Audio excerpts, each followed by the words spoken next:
Alors, cet atelier, comment dire, je crois que comme tous les auteurs de bande dessinée, on aimerait, dans l'idéal, avoir un atelier qui fasse 50 mètres carrés, 100 mètres carrés, un espèce de loft où on pourrait étaler tout ce qu'on veut, comme on veut, où on pourrait faire aussi de la sculpture, de la peinture, des expérimentations, laisser toutes ces planches qu'on a en tas, on pourrait les disposer sur des grandes tables. Moi, ça serait mon rêve. Malheureusement, bon, je suis déjà contente d'avoir la maison que j'ai et d'avoir un espace à moi, et il a fallu que je m'en accommode.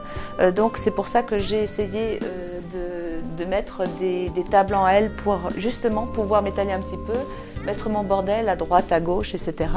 J'aimerais bien ensuite agrandir tout ce côté dépôt.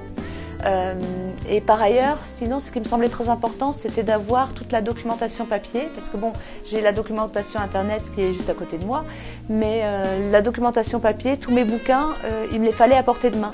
Donc j'ai un énorme mur là, donc l'étagère peut encore s'agrandir et va sans doute s'agrandir dans les années qui viennent. Et ça me permet vraiment de compulser tout ce que je veux. En ayant d'ailleurs du côté de la fenêtre un petit coin lecture qui me semblait très important, puisque bon, je me laisse souvent piéger aussi, c'est-à-dire qu'en fait je commence à chercher une information et je finis par me poser quelque part et je me mets à lire pendant 1 heure ou 2. Alors autant que ce soit confortable et que ce soit sympa, donc d'où ce petit coin lecture. Par ailleurs, bon, pour moi l'atelier c'est quand même un endroit où on peut voir des choses, où on entrepose des choses qu'on aime. Donc d'où les photos, les affiches, des dessins ou des peintures de Nuremberg par exemple, qui est une ville que j'aime beaucoup, où vit ma famille. Il y a aussi des objets comme la collection de petits seaux anciens qui appartenaient à mon arrière-grand-père. Il y a même le bâton de cire qui va avec, et de temps en temps je m'amuse à faire des seaux comme ça.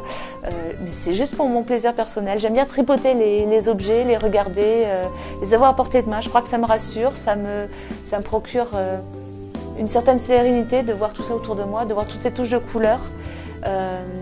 Et d'avoir beaucoup de visuels. Je fonctionne beaucoup avec le visuel, donc j'ai pas mal de petits tableaux, de petites cartes postales, ce genre de choses. Voilà. Et je crois que j'arriverai pas vraiment à travailler dans un atelier tout blanc, fonctionnel. Quelque chose me manquerait. Je serai au bureau à ce moment-là. Et ça va pas. Donc voilà. Il me faut ça.